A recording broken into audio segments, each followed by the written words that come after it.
That voice in your head telling you that you're not good enough? Yeah, I know it too. Since I was a teenager, I bounced around dabbling in almost everything you can think of. But as it pertains to this current version of myself, that'll include graphic designing, web development, videography, photography, audio production, marketing, etc., etc., etc. When I started one of my first YouTube channels that was dedicated explicitly to Photoshop tutorials, I didn't tell anyone that I knew, because what if they thought I wasn't good enough? What if they laughed? But that was also one of the things that held me up from developing my own personal brand. And when I say personal brand, I'm not talking about your logos, your color schemes, or your design elements. I'm talking about your reputation. I'm talking about your values, what you're known for, what is said about you when you're not in the room. By the end of this video, you have 3 actionable steps to confidently create videos and establish your personal brand, even if you feel like a fraud right now. Welcome to the Video Authority Blueprint Podcast. I am your host, Dyme Witherspoon, and this is the only podcast where entrepreneurship meets creativity, where we use strategic videos to grow brands, build businesses, and strengthen communities. If you're ready to make video work for your business, let's get to it. Be honest. How many times have you stopped yourself from posting a video because you felt like a fraud? Like you weren't good enough or qualified enough? How much longer would you let fear stop you from helping the people who need your expertise? I remember when I first started creating educational content around video production and video strategy. One of the nagging thoughts in the back of my head was, who was I to attempt to share information on this topic? Who was going to listen to what I had to say? And who would really care? I want you to keep in mind that these thoughts were likely the results of me comparing myself to others. I didn't feel like I've garnered some of the successes that I've seen some of my peers have. Thinking back at it, this was specifically in regards to vanity metrics, i.e., how many views they were getting, how many subscribers they had, the quality of their presentations, and the brands that they were working with compared to me. But where I messed up is that I was comparing my year 1 or 2 to their 7 or 8. Another realization I had to make was that I was, in fact, already doing the thing that I was telling myself that I wasn't. That's the funny thing about imposter syndrome. You can tell yourself all of these different things based off of your own insecurities. You tell yourself no and that you're not good enough before you even give the market a chance to decide. But the flip side to this thought process is that you do care about the work that you're creating. You do care about what you're putting out. You do want to make sure that you're creating with the objective of providing value, a change of perspective, or a direct solution to those that are actually watching your content and seeking out the knowledge that you have. One of the things that probably keep you from using video to develop your personal brand is fear of judgment. First off, no one cares as much as you think they do. 9 times out of 10, you're going to be your harshest critic. And as it pertains to that other 10th, here's a harsh truth. If someone is criticizing you from the sidelines, it's because they don't have the courage to be on the field. Those that are actually happily living their lives and striving towards something greater than themselves don't have time to worry about what the next person is doing, especially if that something doesn't impact them in any way, shape, or form. The caveat to that is that there is a such thing as constructive criticism. And even with that, you have to take everything with a grain of salt, given that we as humans enter every situation with our own biases, experiences, and expectations. The key is to not take it personal either way, and that's whether it's positive praises or negative feedback. The fear of judgment goes out the window once you realize that you've started on this path for a very particular reason.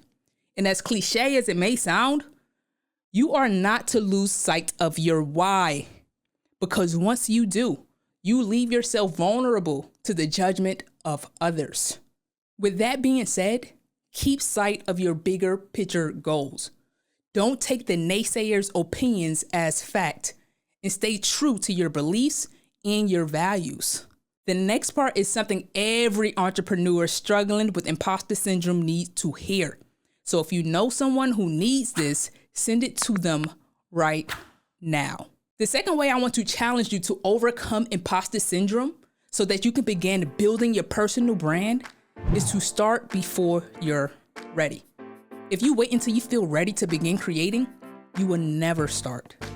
I recently had a follow-up call with a video strategy client. And during that call, I was asking for feedback because I'm constantly looking for ways to improve. And you never really know how someone receives you or experiences you unless you ask. Anyway, I asked about what was one of their biggest takeaways from our session. And I was told that the information that I gave allowed for them to gain confidence to just begin creating and to start posting. Because while they are an expert in their field and they know their industry very well, they felt compelled to wait until this or that was right before putting themselves out there. But the true conclusion that can be drawn is that confidence comes from having clarity. And the way that relates is due to the fact that we only gain clarity and as a result, confidence once we began creating. By just putting yourself out there, you open the door for a feedback loop. Your first videos, they will suck. I can guarantee you that. But that's okay. Because if this is truly a long-term play for you, you have no choice but to get better over time. Muhammad Ali has this quote that I love, and I bring it up every chance I get.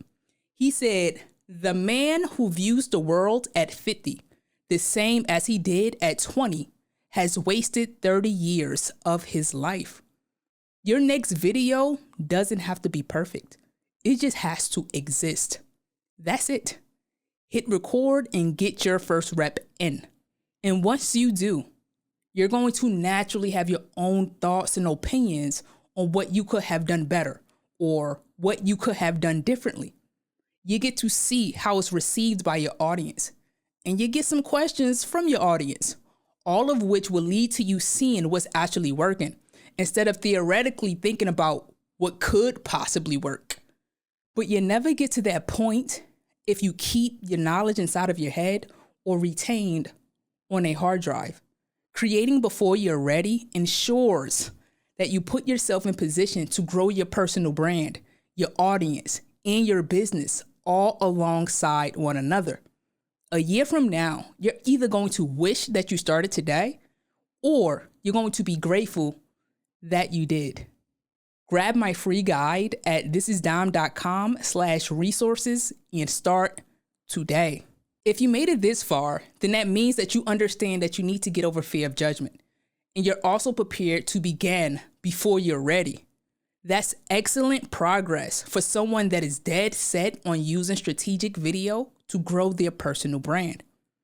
The final step I want to touch on when it comes to overcoming imposter syndrome in an effort to grow your personal brand, empower your audience, and scale your community comes down to the fact that when creating a content system for consistency, you don't have to reinvent the wheel every time.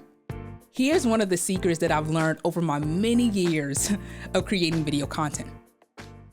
You just say the same thing over and over again, but package it differently. Most, if not all, successful brands have repeatable content systems.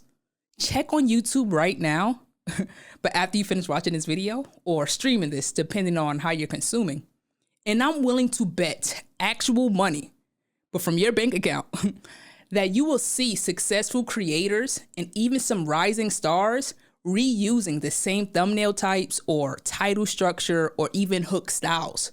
That is because if it isn't broken, then don't fix it. At the end of the day, those are successful templates. So use that to your advantage when developing your own content system. Batch videos so you get into flow state. That will increase your confidence in your output. Repurpose your long form content. Break it down into smaller clips.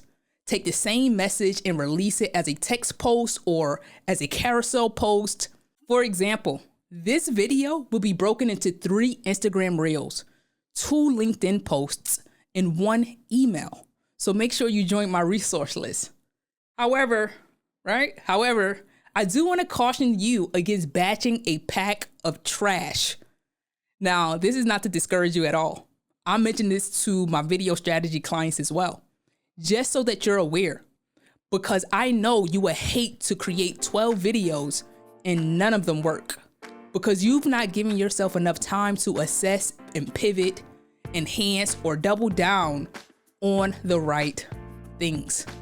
At the end of the day, this is a form of trial and error. And over time, you'll become more in tune with what you like creating and what your audience is naturally drawn to. Tell me, what's one fear holding you back from posting more videos? And don't be embarrassed to drop it in a comment section below, because I can assure you that you are not the only one facing that particular challenge. Additionally, if you're at a point where you think that you will benefit from a one-to-one strategy session, click the second link in the description. Thank you for spending your time here today, and I'll see you in the next one. Love.